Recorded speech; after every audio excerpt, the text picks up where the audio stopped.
Thank you and welcome to the show this morning. The topic this morning is the African protest movement in America.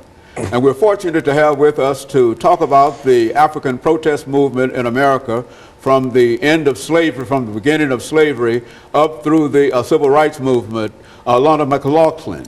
And of course, Alana McLaughlin will give us some information in reference to her background and her education in terms of this particular topic and some of the things that are very, very important. Alana, as we indicated, the topic today is the Black protest movement or the African protest movement in America. And we want to go from the end of slavery, really from the beginning of slavery, up through the civil rights movement. So let's start off by having you to give our audience some information about your background, your education, and perhaps some of the things that were important in terms of bringing you to us this morning, and then we'll get into the topic itself.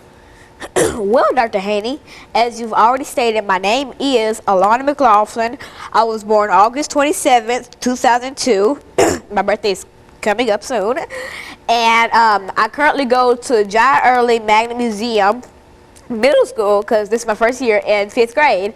Some of my former schools were Napier Elementary, Alex Green Elementary, Glenn Elementary, and Robert Churchwell Magnet Museum Elementary.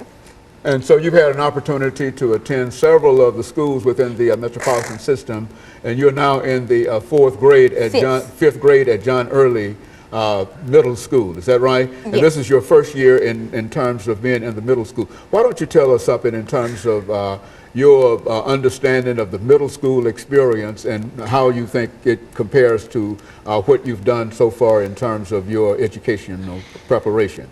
Well, middle school is the year right before you go to high school, so it's no more elementary, and you go back like when you were in elementary school and pre-K, you'd be the baby of the school. When you go to middle school and you're in 5th grade, you're kind of just going back to being the baby of the school again. So basically, it's just me going to a higher standard, being older, being influences for the younger. So that's basically the middle school experience. And so you're in the 5th grade now, and you think that you're prepared to talk about the African experience during the Civil War period, as well as some of the other civil rights kinds of things that were part of what we call the protest movement. Let's first start off by talking about the protest movement against slavery and the institution of slavery that lasted, as you know, for some 300 years. And there was quite a bit of opposition to that institution by what we call the abolitionists. And I think you've got some special information in reference to the abolitionists today, beginning with the great President Abraham Lincoln. Let's talk about President Abraham Lincoln as an abolitionist. Well, Lincoln was born in a log cabin with bearskins for warmth, and his wife, Mary Todd Lincoln, was born in a mansion with Persian rugs and 7 slaves to wait on her. So Lincoln grew up with his family telling him that slavery was wrong. That's why he didn't have slaves. And Mary's family grew up with them telling her that slavery was right, that they shouldn't abolish it. So when Mary Todd first met Abraham Lincoln, she was 18, and they were just complete opposites. Let's say that. Like, she was all for. She had a big temper. She would always yell, and she was very impatient, and she didn't know how to do anything for herself because it was always done for her. Abraham did everything for himself. He didn't have a temper, and he did not like to yell, and I don't recall him ever doing that. So